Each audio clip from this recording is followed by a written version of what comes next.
మంగళవారం రోజున Punjab kings sun risers Hyderabad జట్ల మధ్య పంజాబ్ వేదికగా జరిగిన ఐపీఎల్ 23వ మ్యాచ్లో top order batsmen Abhishek, Travis Head, Markram విఫలమైనప్పటికీ హైదరాబాద్ జట్టు 182 పరుగుల భారీ స్కోరు సాధించింది అంటే అందుకు కారణం తెలుగు కుర్రాడు నితీష్ రెడ్డి.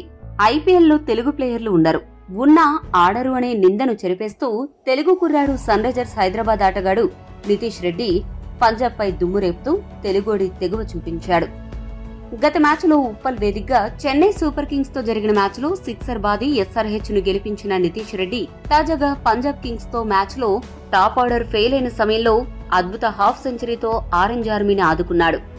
కీలక సమయంలో 4వ స్థానంలో బ్యాటింగ్ కు వచ్చిన నితీష్ రెడ్డి 37 బంతుల్లో 4 ఫోర్లు, 5 సిక్సర్లతో 64 పరుగులు చేసి దమ్ము చూపించాడు. అబ్దుల్ సమద్ తో కలిసి నితీష్ రెడ్డి 6వ వికెట్ కి 50 పరుగులు జోడించాడు. అంతేకాకుండా బౌలింగ్ లో కూడా Nitish 1 wicket పడగొట్టాడు.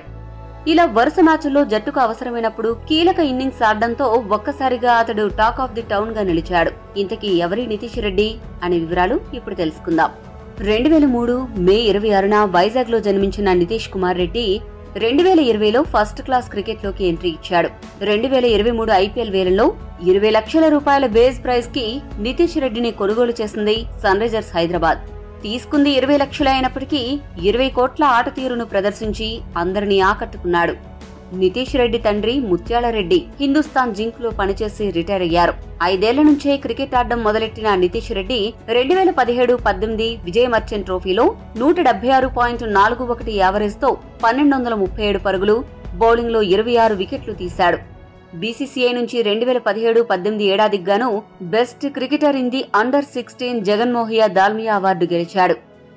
Andhra Pradesh cricket association నుంచి ఈ అవార్డు దక్కించుకున్న తొలి క్రికెటర్ నితీష్ రెడ్డి కావడం విశేషం. ఇక ఐపీఎల్లో హాఫ్ సెంచరీ చేసిన 4వ ఆంధ్ర క్రికెటర్ నితీష్ రెడ్డి. ఇంతకు ముందు వేణుగోపాలరావు, అంబటి రాయుడు, శ్రీకర్ భరత్ మాత్రమే ఈ ఫీట్ సాధించారు. నితీష్ రెడ్డి ఇదే రేంజ్ లో ఈ సీజన్ మొత్తం అదరగొడితే టీమిండియాలో చోటు దక్కించుకున్నా ఆశ్చర్యపోనవసరం లేదు.